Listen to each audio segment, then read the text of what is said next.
It's Tuesday, April 22nd. You know what that means? Yep, it's Earth Day. You know what else it means? It's time for another 2-Minute Tuesday. Let's get right into it. So one of the most common questions that I get and that I see online is this question about braid to leader and what knot should I use. So today I'm going to show you the easiest way to tie the strongest knot for braid to fluoro leaders. That's the FG knot. Now, don't turn it off, right? I know a lot of people are intimidated by the FG knot because, you know, the way I first learned to do it, you basically need 5 hands, right? You have to keep both ends of the braid tight. You have to keep your leader material tight. You have to hold on to the knot, and you have to wrap it around the line. So that's 4 or 5 hands, and we just can't do that. So the way we would do it is put your line in your mouth, have the other end going to the pole, right? And so that's 2 of your hands, and then you would wrap the leader material with your other 2 hands and try to hold it all together. I mean, that works, but it's hard to do out on the stream, and it's really hard to do on a kayak. And then when you add in the really fine lines that we use in bait finesse and the flexible rods that I particularly like to use, like, it just really becomes difficult to do. Today I'm going to show you the way that I do it. It's the easiest way that I've found, and I get really good knots pretty much every time. So let's put 2 minutes on the clock and let's get into it. Because the lines that I typically use really don't show up well on camera because they're so thin. This one you can kind of see, and this is pink. I mean, imagine if it was blue or green. So I'm going to get these out of the way, and I'm going to go to a little bit heavier yellow braid for the main line. And then I got this spool, I don't even know why I have it, but I got this spool of 17 pound, and so you can kind of see it, 17 pound mono.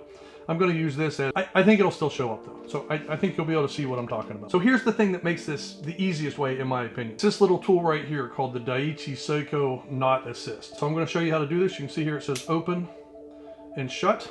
So we've got them all open. So we're going to take the main line, and I start up here at this end, and you just wrap it around like this and click shut. And then we wrap it around this end so it's nice and tight here, and click shut. Then you're going to take your leader material, and you want enough to go like a little past, or a good bit past, because you're just going to cut off the tag end, right? So you want enough to go a good bit past your main line, and you wrap it around here, and you do this. Now, basically you're going to wrap right here in the center line. You're going to wrap one around on the left, heavier lines that I'm used to using. Wrap one around on the left, and you're going to use your other finger here to hold this down. And you can see that these arms here, they'll move, so they'll tighten up, but they hold everything tight.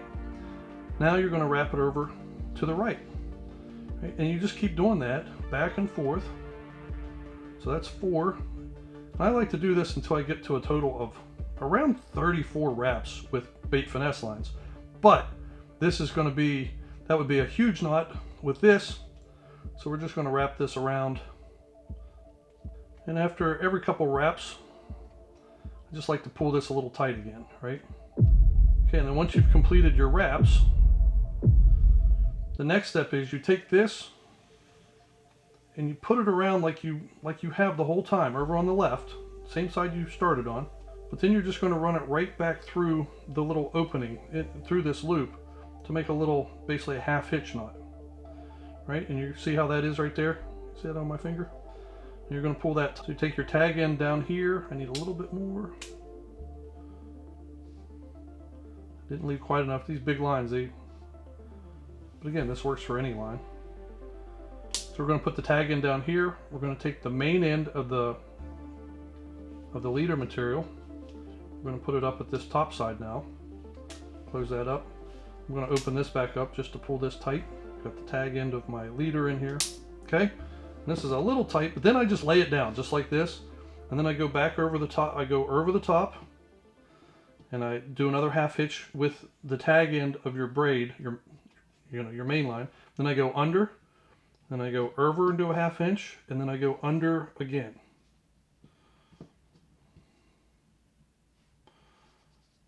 And this is why I lay it down, because I struggle with this.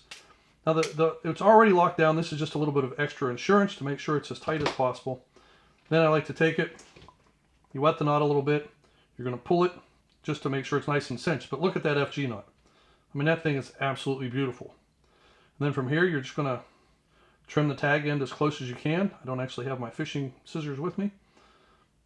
And you can see it's not much more diameter. I never have a problem with this going through my guides. So the key is, you definitely want to trim it nice and tight, but if it does catch at all, it's going to catch on the way back in. Like when you're trying to get ready to cast, you may feel just a little, but it's not going to catch on the way back out because it's nice and thin and tight. To me, this has been the easiest way to tie an FG knot. There is one risk. Okay, so this is the Daiichi Seiko Knot Assist. That's like $33 to $42 depending on the pricing on Amazon at the time. But there are some knockoff versions as well. Now, I've had 2 of the Daiichi Seikos, and I've had 2 of the knockoff. Why would I buy 4 of these things? Well, if you've watched my channel long enough, you know that I tend to lose stuff every once in a while. And so I lost my first one of these on a trout fishing trip in West Virginia back in, like, I think 2022. So that was the first time that I bought a sort of a knockoff one, because the knockoff ones are about half the price. So I'm like, it looks the same, but it just didn't quite feel the same. So then I bought another one like a month later, and there's a huge difference between these two. Now, they look pretty much the same if you look at them. So first I'll tell you the reasons to get the original, and then I'll tell you how to tell the difference. The original is made of carbon fiber reinforced plastic. These little switches work much better. They have a little bit more movement, and they hold a lot better and a lot easier. The third reason is that this mechanism, where it is spring-loaded, is very easy to move, and it holds tension. And that is the key to a really good FG knot, is keeping that tension on there. And that's what this is doing. It's acting as like 3 hands for you, but it's also, as you're tightening that knot, it's coming in and it's holding this tension, because the pressure is it wants to go out, right? And so this is holding the tension, right? But this one, I wish you could feel this, because this does not want to spring, but it's like sort of it like kind of like catches. Whereas this one is like, it just wants to fly out of my hand. The spring, it's so springy. So that's number one. Number two, these things are much harder to move. Oh my gosh, like I can't even get this one to open right now. They're much harder to move on the knockoff. And so that just makes it harder to get them in there. So between not getting it in there well and then it not being as springy, you don't get as good a knot on these. Now, the main way that I use to tell them apart, because there are fake listings on Amazon, is the Daiichi Seiko uses little stickers in here, and all of the knockoffs that I've seen, they have these arrows like laser engraved on. They're using just like some sort of Delrin material. They laser etch right on here. The carbon fiber ones, usually, all the ones I've seen, it's like an embossed arrow in there. All of them have this sticker on there. And again, they're usually like $33 to $42. Seems like a lot of money, right? But as long as you don't lose them like I do. Now, I've had this one for, knock on wood, I've had this one going on 3 years. I think it's entirely worth it to be able to tie FG knots easily and quickly that look like this. I will say that when you tie it on BFS line, so you're using 6-pound with 6-pound mono, it's really hard to see that it's a good FG knot, but it is. It's only about a quarter the size of this, even though I'm doing twice as many wraps. Daiichi Seiko Knot Assist. This is the tool that keeps me from breaking off. Now, some people say, well, the lines are so thin that they just break through on BFS. If you tie it well with something like this, they work fine. Just last week, I was trout fishing and I got a snag. Oh, there's a... Dadgummit. Well, I think I'm done there. Oop, it pulled out. Wow, 2 hooks. That's when you appreciate having a good knot. I was able to, with 8-pound braid and 6-pound fluoro, I was able to pull out the spinner to the point where I bent the hooks out, and I was able to save my spinner, and then I had to put them back. I have never had a fish break off at the FG knot. I have had occasionally a snag break off there, but usually they break off near the hook. This is the easiest way I found. Have you tried this? Let me know. If you know of an easier, simpler way, let me know that too. In total, I know I didn't stay within 2 minutes. I'll try to speed that up as much as I can. But thanks for watching, and I'll see you... Actually, I should see you in 2 days with an awesome trout fishing trip. Thanks for watching. I'll see you next time.